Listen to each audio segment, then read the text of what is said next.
How's everybody doing? Thanks again for being here. As always, this is Bob Iaccino, co-founder and chief market strategist of Path Trading Partners. Mike Arnold is here as well, who is my co-founder, who is another co-founder, and the chief strategy and technology officer of Path Trading Partners. And thank you guys for, thanks to Nadex for allowing us to speak to you guys again. We're going to be doing a webinar on trading in the money Theta Capture Nadex Spreads. One of the things that we like to talk about is that whether you realize it or not, what you're trading when you're trading Nadex Spreads is a real option product. And we'll go into some of the details of that during the webinar. But before we begin, I would like to read you guys a risk statement, and we always read this in part because we don't call it a risk disclaimer. We call it a risk statement because we believe in the factual nature of what we're about to read. This is not a cover your butt kind of a document. This is an actual warning, so to speak. This presentation is for information purposes only and does not constitute investment advice, nor an offer, solicitation, or recommendation to acquire or dispose of any investment or to engage in any other transaction. This presentation is not intended for solicitation purposes, but only for use as general information. All descriptions, examples, and calculations contained in this publication are for illustrative purposes only. Excuse me. The risk of loss in trading can be substantial. You should therefore carefully consider whether such trading is suitable for you in light of your financial condition. Past performance is not indicative of future results. So who is Path Trading Partners? Well, Path Trading Partners is a trading and education firm. Path's Trading Partners' mission was to form a trading firm that educates, supports, and provides seed capital to traders who are committed to probabilities, discipline, and long-term trading success. And this is achieved by following the correct path. We are not high-frequency traders, and we are not day traders. What we are is a firm that believes in a long-term success in trading, covering time frames dictated to us by products, markets, and price action.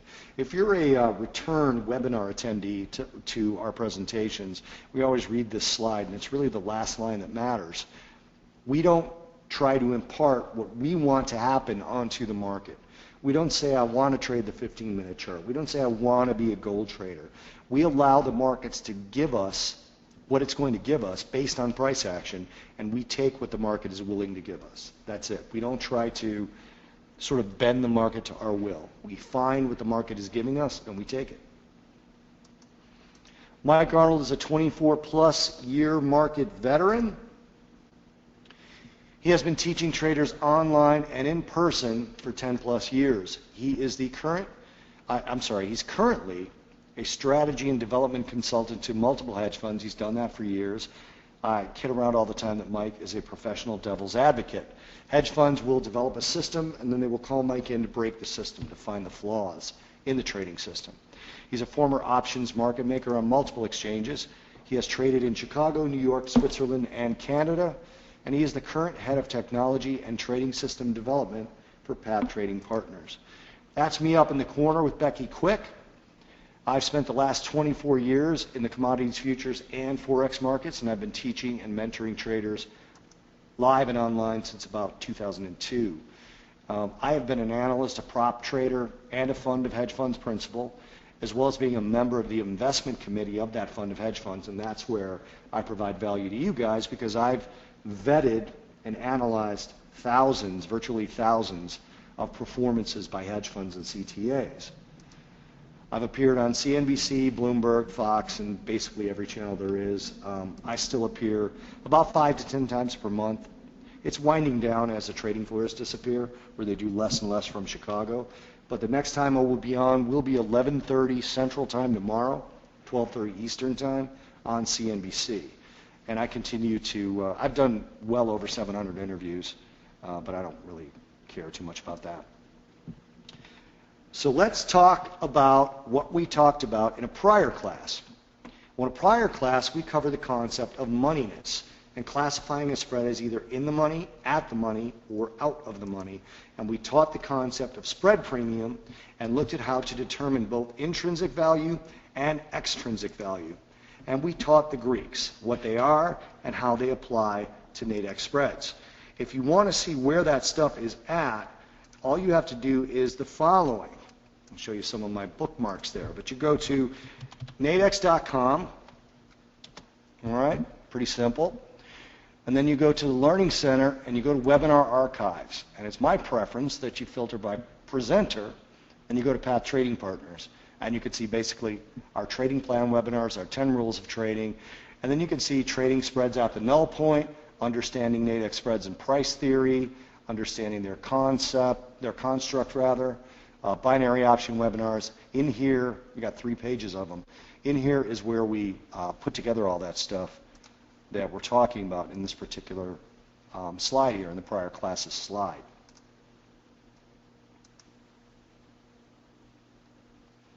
Actually, I just realized I wasn't showing you guys that slide, so let me do that again. Here's where it is. Let me go backwards.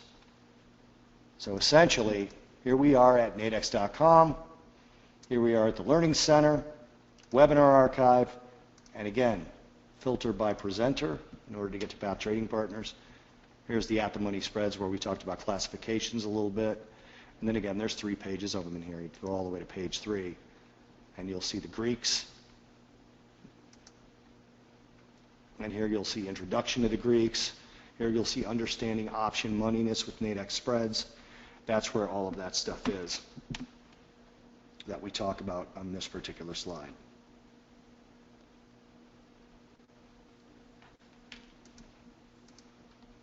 If you need to learn these concepts, please watch the recordings of our prior Nadex spread classes after this webinar, which are all located where I just showed you they were. This link isn't really active anymore. After learning the Greeks, most traders wonder how they can effectively translate that knowledge and information into useful and actionable trading information. That's what we're going to do when we look to trade in-the-money Nadex spreads to capture theta. However, first, we're going to do a very brief review to ensure everyone is on the same page. Capturing theta is not something that you would think about when you join Nadex, because Nadex, again, is known for their safety. All right, they're a CFTC-regulated exchange and known for their simplicity. But you are still trading an option product. You're trading an option spread.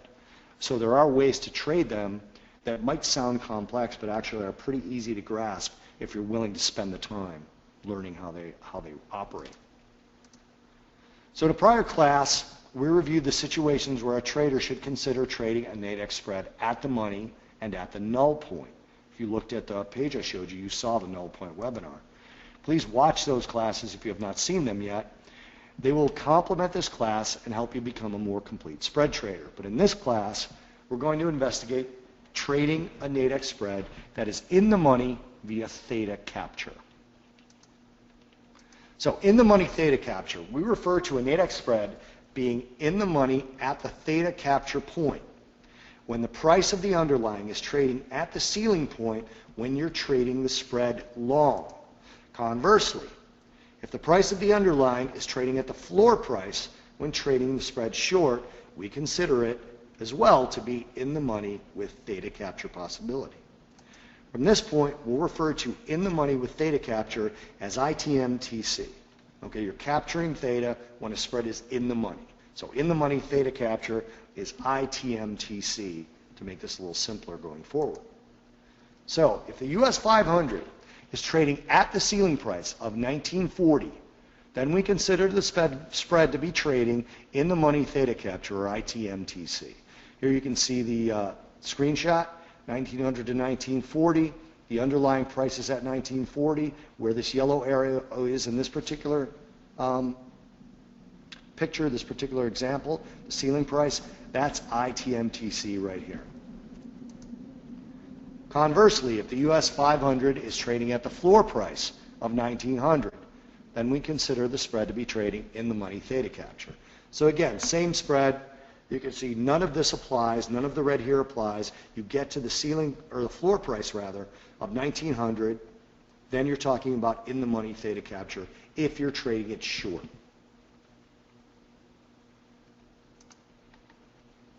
So we need to go into the Nadex spread premium a little bit. Nadex spread premium is the price you're paying, right? The price you're paying, remember that whether you're going long or going short, these are debit spreads. Money's coming out of your account. So you're paying either way. So what goes into that premium or price that you pay? Well, there's intrinsic value, which represents the value at expiration, meaning if you're trading long a 1900 to 1940 spread and the underlying is at 1934, if it was going to expire this second, what would that be? Well, it would be $6, right? 1934 to 1940 if you were trading it long. That's the representation of intrinsic value. But that's not the only thing that goes into Nadex spread premium. The other thing that goes in is extrinsic value, which is essentially time value. So let's review the Greeks really quickly. We can apply these Greeks to Nadex spreads, and the definition of each Greek is as follows. Delta. Delta is the sensitivity of the spread price to price changes of the underlying. How fast will the spread price change as the underlying moves? If the underlying is moving quickly, will the spread price move half the rate of the underlying or 1/4 the rate of the underlying? That's represented by delta. Gamma is the sensitivity of the delta to price changes of the underlying. So how fast will the delta change? How fast will the underlying premium move in terms of its rate of change is measured by gamma. Theta is the sensitivity of the spread price to the passage of time. As it gets closer to expiration, how much more sensitive will the price of the spread be as the underlying moves? Vega is the sensitivity of the spread price to changes in the implied volatility of the underlying. So if the underlying hasn't moved, but the volatility is creeping up, how is that measured? Well, that's measured by Vega. And rho is the sensitivity of the spread price to changes of the interest rate. Okay, we're not going to be looking at rho, as we've mentioned multiple times, since we are trading spreads on a short-term basis, and rho will not affect the price of the spread the majority of the time. It's very rare that interest rates are going to change during the course of time that you're in a spread trade. So we're not going to look at that. So going back to what goes into spread premium, the extrinsic value is kind of the X factor, right? So what goes into the extrinsic or time value?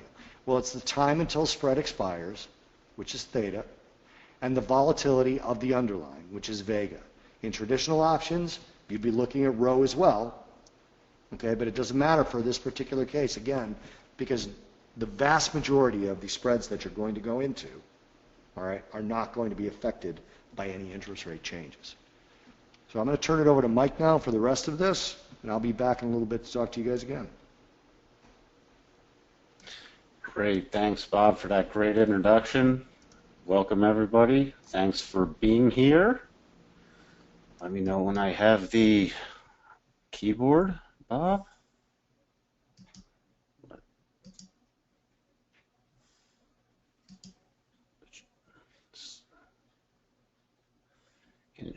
Let's see. I'm still waiting for the keyboard. Then we'll get going.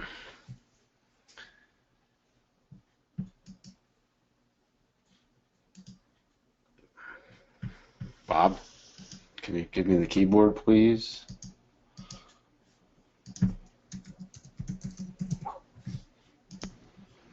Trying to, and it's not registering for some reason, Mike. On my end, you have it. Try it again. Nope. There, let's see, hold on. All right, you have it now. Great. All right, guys. So, in this session, we're going to examine in depth how time or theta, volatility or vega, market direction and momentum affect Nadex spreads when trading them in the money at or near the theta capture point. This session will only focus on trading the Nadex spreads theta capture. In other classes, we will and have focused on trading them in other locations, including at the money and the null point. I believe last week we did at the money, where you really got to see how time or the time decay was working against you. In this session, we're going to look how time decay can work for you by trading it at a different point. We're also going to be mainly focused on trading the spreads from the long side for the point of simplicity, although all the information we present directly applies to trading the same spreads. in the money theta capture from the short side. So everything we're doing still applies, you just have to flip it upside down. Many traders ignore the possibility of trading spreads in the money at or near the theta capture point because they look at the reward to risk ratio and see they are risking a lot of money to make very little money, or risking more money to make less. They might have a risk of $60 to make a reward of 40, or a risk of 70 to make 30. So they immediately dismiss that as, oh, I wouldn't want to do that. Why would I want to risk more than I can make? Well, A, that's assuming you're going to hold it until expiration, and you don't have a proper strategy or idea of the times and the market conditions to put these on, because they're very viable to put on in certain conditions. So there's specific market conditions and trader behaviors that are conductive to trading in the money theta capture spreads. That's what we're going to go through. We're going to make you a well-rounded trader so you know there's different times to put on an at the money, or different times to put on something in the theta capture zone, or different times to put it on at or near the null point. That's why we're trading you in all these different things, and we're taking different weeks and different presentations to really focus on the nuances of each different spot. Once you understand the market conditions that can be beneficial to putting on a Nadex spread when it is in the money at the theta capture point, you'll be one step closer to becoming a complete spread trader, which is our whole goal here. So here's the long spread at the in the money theta capture. This is what I call the theta capture point. Now, here's the null point we went over last week at the money. Anywhere really above the null point is theta capture zone, because the value of the spread, if you go with what Bob was talking about with intrinsic and extrinsic, all right, here it's all, there is no extrinsic value. When it crosses this null point, it's all intrinsic. For example, it was trading at 2005, it would have $5 of intrinsic value, whether it was expiration, prior to expiration. Above that point, though, it trades at a discount, meaning the extrinsic value is negative. What do I mean by that? For example, if it was trading at 2010, upon expiration, it would be worth the full $10 for the spread. Prior to expiration, like in this example, with 120 minutes to go at a certain implied volatility, you're going to be able to purchase it for less than $10. In this example, it would be around maybe $7.60. Okay? So, well, how can you purchase it cheaper? Because the extrinsic value is negative. Now, over time, you'll be able, if the market just didn't move from this point, you will actually earn that time value. It will go into your pocket because let's say the market just sat here for 2 hours, it's just 2010. You bought it for $7.60. Upon expiration, it would be worth $10, even without the market moving. You captured that time. That's why we call it the theta capture. However, anywhere, if you see anywhere in this curve, it can be above this point, it can be slightly below this point, anywhere where this green line is less than this blue line, you're technically capturing theta. This is just right where this is one of the highest places you can capture the theta, so that's what we're naming it after. Intrinsic and extrinsic value. When trading the Nadex spreads in the money at the theta capture point or very near the theta capture point, there's a combination of intrinsic and extrinsic value. Keep in mind that when trading a spread long above the null point, all the extrinsic value is negative. Let me just jump back to the slide. So here's the null point. Anywhere above that point where you see the blue and the green line diverge, this is, if we're trading it long, the extrinsic value is negative anywhere within this. And this curve does change over time, and we'll go into how that changes. Negative extrinsic value reduces the cost of the spread below the expiration intrinsic value. For example, if a trader is long a 2010 spread in the money when the underlying is trading at 2010, intrinsically at expiration it will be worth a full $10. But for example, with 60 minutes until expiration, it may be worth only $8. So you're buying it at a discount to that full intrinsic value. Since the extrinsic value above the null point is negative, time is working on behalf of the trader. Remember, if you watched it last week when we were talking at the money, time was working against us. This time is working for us. So if price action is stagnant and not moving further up for a long or down for a short, then every minute that passes helps the in-the-money theta capture spread trader. Time passing helps you when you're trading above the null point and closer to the theta capture point. This is especially true as the spread gets closer and closer to expiration. Remember last week, as we got closer and closer to trading at the money spreads, the time hurts you more and more. The opposite's true for this. Time helps you more and more as it gets closer and closer to expiration. So spread value and theta. Remember, theta is the time decay of the spread. Theta can help or hurt the spread trader depending on where the trader is trading the spread. But as long as the underlying price remains close to or at the money, time is working against the at the money spread trader. Okay? Now, where we are at the theta capture point, time's working for us. So theta is actually helping us because it's lessening the extrinsic value, but that moves it towards the full intrinsic value of the spread. So here we go. We talked last week about the theta capture point at the money and how as time passed it hurt us if the market wasn't moving. Now we're looking up here, theta capture point with 120, 90, 60. So the only thing that's changing in here is the time to expiration. Let's pretend we're along the 2010 and we put it on with 120 minutes to go. So we roughly got it for that $7.60. Now, as time passes, you can see how the curve gets closer and closer to the full intrinsic value at expiration. It can move down a bit, but it still goes closer and closer. This light blue line is the value at expiration. It can go up. You see how time passing helps us no matter where it is above this null point. So here's the null point. Somewhere above the null point, it's going to help us.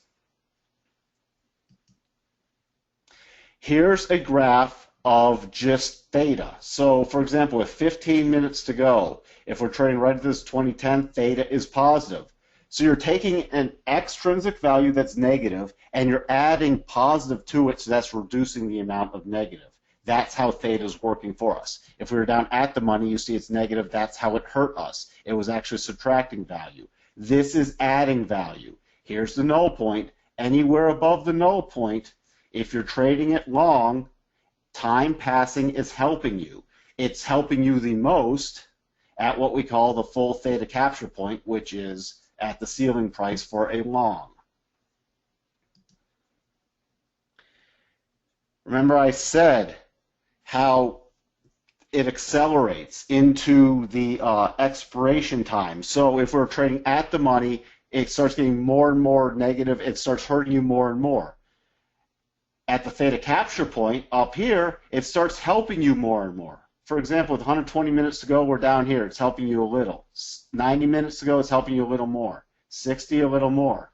30 a little more. But watch what happens. 15 to 5 minutes. It really starts collapsing on you, which means that's where it really accelerates and you start capturing more and more of that time. That spread starts accelerating towards full value the closer you get to expiration. So, now that you've had a little background of this, what kind of market conditions are good for trading these in the money theta capture spreads? One of the best times to trade in the money theta capture spreads is during quieter market conditions. In the money theta capture spreads are ill-advised when the market could be headed into higher volatility conditions, especially when the underlying could begin to trend against the spread position. It is highly recommended that in the money theta capture spread trader use a significant support level in the underlying which is below the ceiling price for a long trade. You want something to support the market. You want to have something to lean against that's going to keep the price supported somewhere near the theta capture point. You don't care if it trends if you're long, it keeps trending up because that's still going to help you get full value of the spread. You just don't want it moving down close to that null point again. So you want to, for a long spread, you want some support.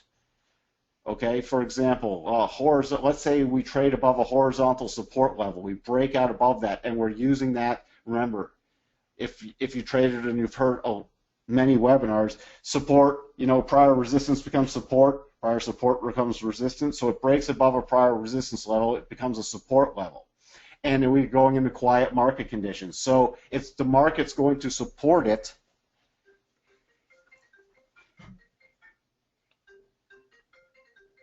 hold on, guys. Sorry about that. So the market's going to support this position and keep it near that theta capture point, which is really what you're looking for. Conversely, for a short in-the-money theta capture trade, is recommended there be a point of significant resistance in the underlying above the floor price.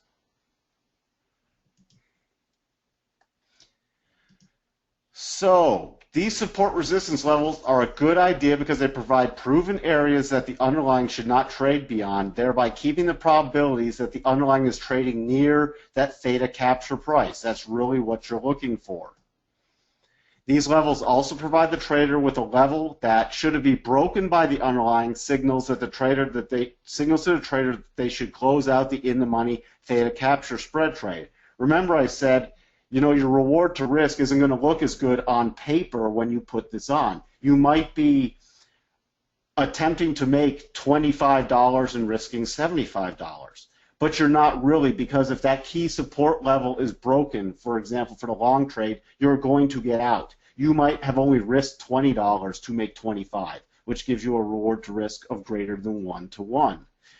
That's why you want these kind of levels. You want to know where you're most likely wrong, if that support level is broken for the long trade or if a resistance level is broken for a short trade, because you're not going to hold these things to expiration. Because if it's moving against you, you're not going to really be capturing that full theta capture.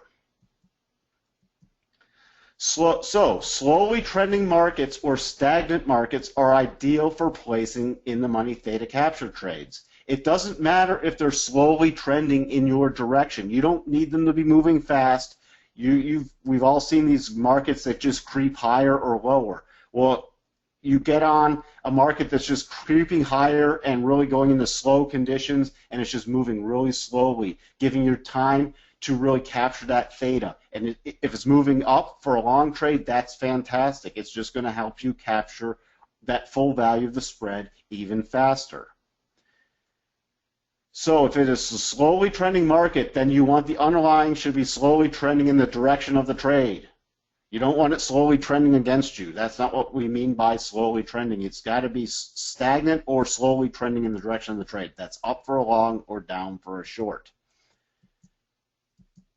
These conditions also lead to stable or falling implied volatilities. Let's get into how Vega affects this, because that's the other component you really want to understand. If it is a stagnant market, then the market should be finding support at or very close to the ceiling price for a long trade. Conversely, for a short trade, the market should have resistance at or very close to the floor price. Many times these kind of conditions can be found after a period of strongly trending market that has broken a key support resistance level and is consolidating on the other side of that level. These kind of consolidations after strong moves also tend to reduce the spread's implied volatility, which is extremely beneficial to the in-the-money theta capture trader. This is, an ideal time. Let's say we've strongly trended all morning in the S&P 500. We've broken through that severe resistance, and now we're going into a slower, maybe lunchtime conditions, where it's finding key support at that prior resistance now becoming support. And it's just going to sit there over lunch and not really move because it really moved in the morning. That could be a great time to consider putting on these, because also implied volatility could come down. Let's really look at what that implied volatility component does. Ideally, the in-the-money theta capture trader wants steady to decreasing implied volatility. A decreasing implied volatility is the same as time passes and causes the spread to move closer to the ceiling price for a long and the floor price for a short. Why? When implied volatility goes down, there's less potential volatility options. There's less projected range it's going to have. That's the same as less time. When there's less time, there's fewer outcomes. When there's a lower implied volatility, there's fewer outcomes. If the implied volatility is increasing and the underlying price remains stagnant, then the spread price will increase and move away from the ceiling price for a long and the short and the floor price for a short. You really don't want rising implied volatility conditions. As time approaches expiration, the effect of implied volatility changes decrease. So let's look at that Vega. Here's a graph of the Vega, and this is, we're assuming maybe a 35% implied volatility. And you can see where we are up here at the Theta Capture ceiling price. This means if you, per 1% increase in implied volatility, it's negative. It's actually hurting the spread price. It's making the extrinsic value more and more negative, which is what we don't want. It's actually easier to see it on this graph. So here we are at the Theta Capture point. Let's say you put the spread on when there was 10% implied volatility. Let's just assume this is about 30 minutes to go or 60 minutes to go. It's just holding time constant. If you see implied volatility, let's say you put on, and you could have got this on for, actually let's take it with 15%. Let's write about 8. So you're getting this on for $8. Okay, so you're risking 8 to make 2. However, implied volatility starts going towards maybe 30%, so it doubles. Look at what happened to your spread. Nothing else changed. Let's say time was constant, and let's say the market didn't move from this Theta Capture point. Your spread, what you put on at 8, actually went down to $6.80. So you would have lost money because the only thing that changed was implied volatility. It went up. However, let's look at the other way. Let's say you put this on when it was at 30%, so you paid that $6.80. So you're paying 68 to possibly make 32. Now implied volatility falls to 15%, so it's cut in half. That spread now went from that 68 to the 80, or 680 to 8. So you made that money just because implied volatility changed. Nothing else had to change. Now, if that implied volatility goes down and time's going in your direction because every minute that passes is helping you, and you have stagnant to slowly trending conditions, you can see how all those things can lead it to get up to this full intrinsic value faster and faster.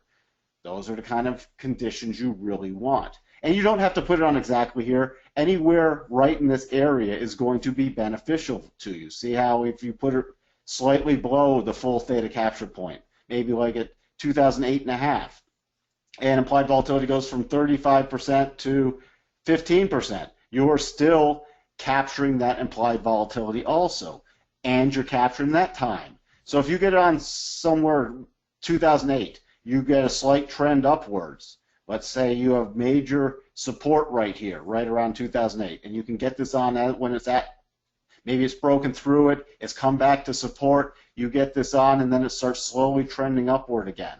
And implied volatility, as it's just slowly trending, starts dropping. And time's working on your behalf. All of these things are leading you towards the optimal conditions where you're eventually going to capture the full value of the spread, or as close to the full value of the spread as you can. Here's how Vega changes versus time. Now we're holding implied volatility constant, but we're changing the time. Remember I said that as it gets closer to expiration, the effects of implied volatility decrease. So when you're really close to expiration, even if implied volatility starts going up, it doesn't hurt you that much. Okay, but when it's longer to expiration, it can hurt you a lot more. So if you put this on with like 120 or 90 minutes to go and implied volatility is going up, it's going to be hurting you more than if you have it on with 15 or 5 minutes to go and implied volatility is creeping up. That's what this graph is showing you. Let's look at the delta. So it's important that the trader understands the delta of trading a spread in the money at the theta capture point. The delta is the amount the spread price will move in relationship to a 1-point move of the underlying. So if the delta is 0.5, then the spread price will increase or decrease half as much as the price of the underlying. It is interesting to note that with the passage of time does not have much effect on the delta when trading the spread in the money near the theta capture. The delta remains close to 0.5. So if the spread is trading just above the ceiling price for a long, then the delta will decrease rapidly as the expiration time approaches. If the spread is trading just below the ceiling price for a long trade, then the delta will increase rapidly towards 1 as the spread approaches expiration. Remember, the in-the-money theta capture trader is not counting on underlying price movement and therefore delta to produce a return on the investment. They are looking for the passage of time and the possibility of decreasing implied volatility to produce returns. You're not really counting on the underlying moving that much. So, here's the theta capture point.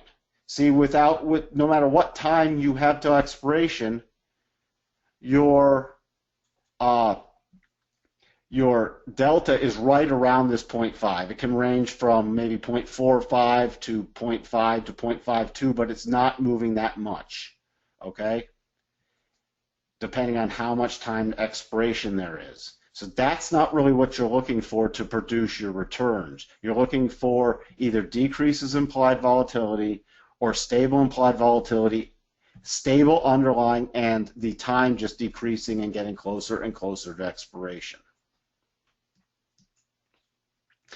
We just went over some optimal conditions. Let's flip this around and look at some non-optimal conditions.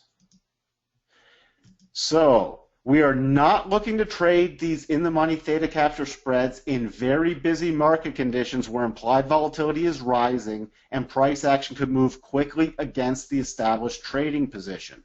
If price action is moving quickly, there's other places, especially if it's moving quickly potentially against us, there's better places to trade spreads. There's better places to put these on.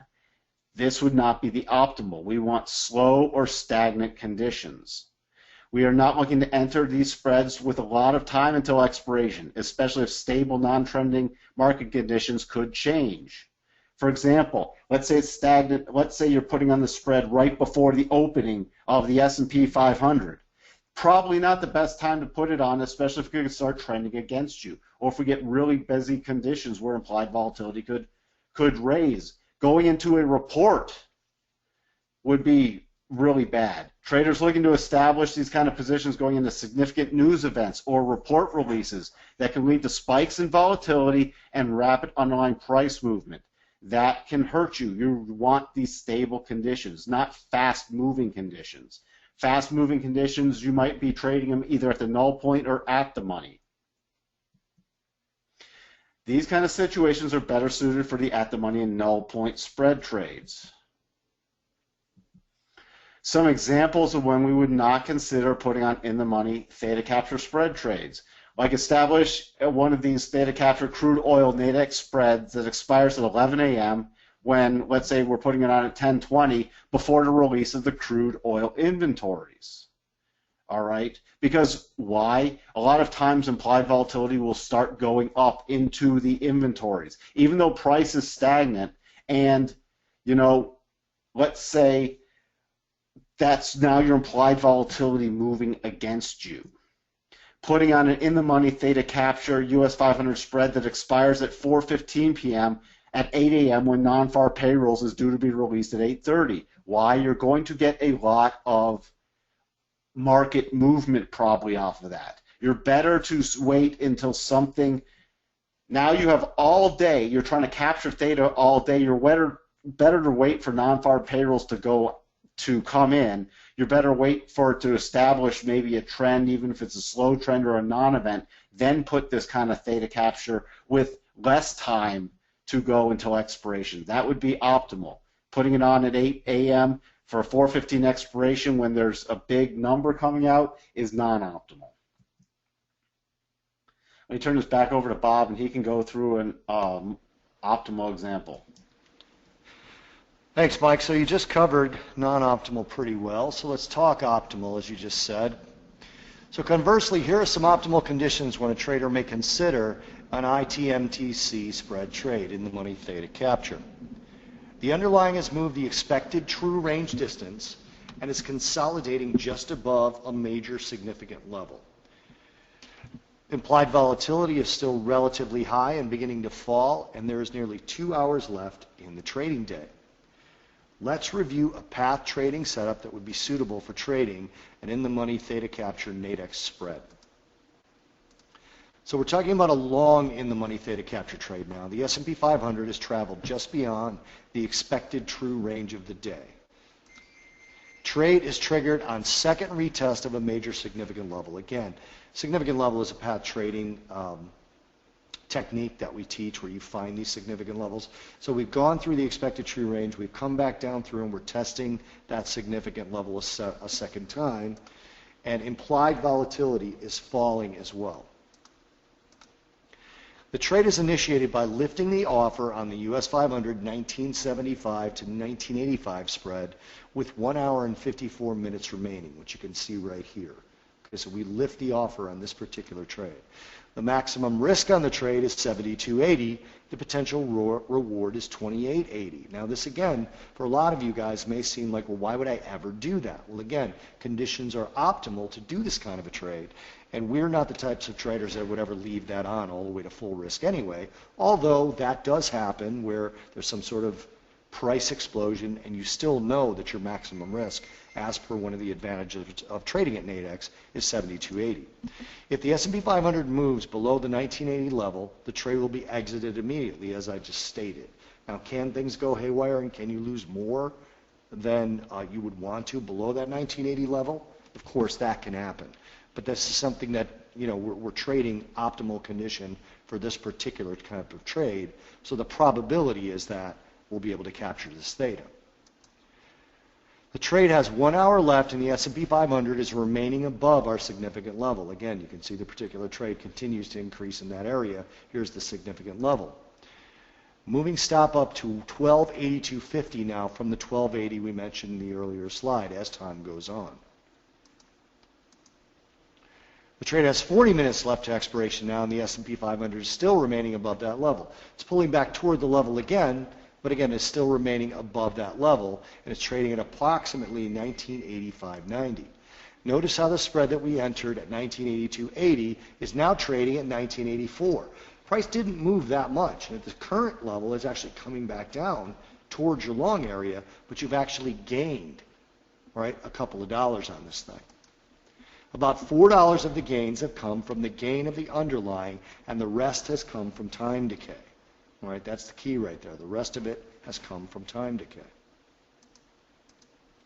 So now with 23 minutes remaining, the US 500 spread expires. The spread has almost reached full value from the time decay and the movement of the underlying. So there's 20 minutes left before expiration, and our significant level is held, and movement has continued to go in our direction. But again, you remember, we entered this thing near the top, so it really isn't price movement now, it's theta capture at this point. With 2 minutes remaining until the spread expires, the underlying would have to drop over 6 points before the trader would be in danger of the spread not expiring at full value. The trader will remain in the spread until expiration in this particular instance to capture all of that theta. So this is an example of price action, timing, and optimal conditions for an in-the-money theta capture spread. So in this webinar, we covered various aspects of trading in-the-money theta capture spreads.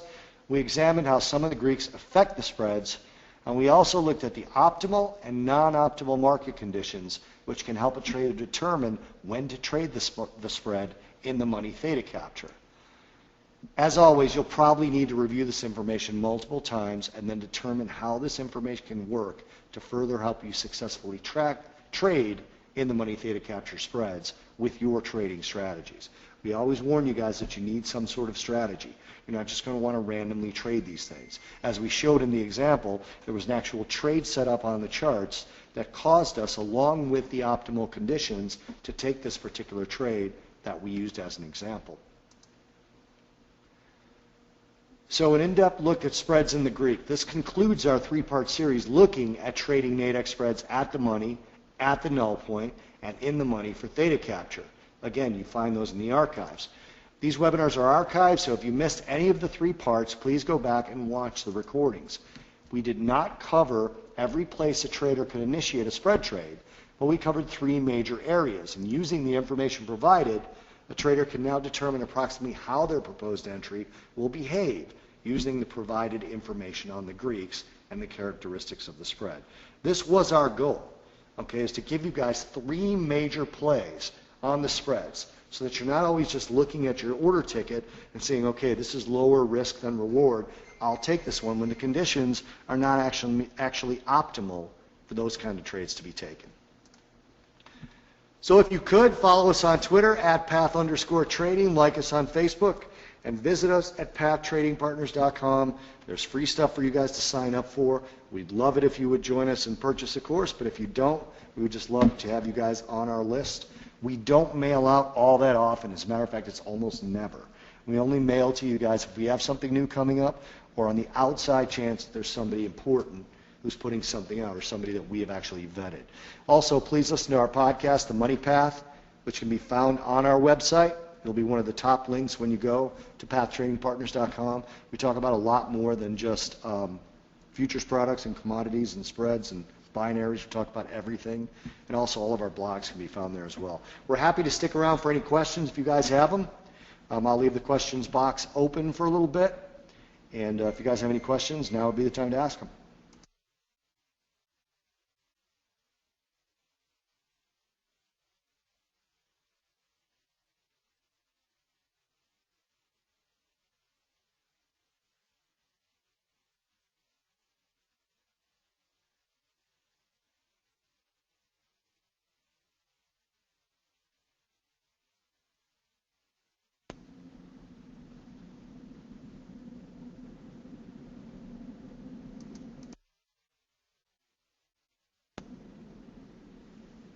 Not seeing any so far, but if you're typing, I'll wait a few more minutes and then I'll let you guys go.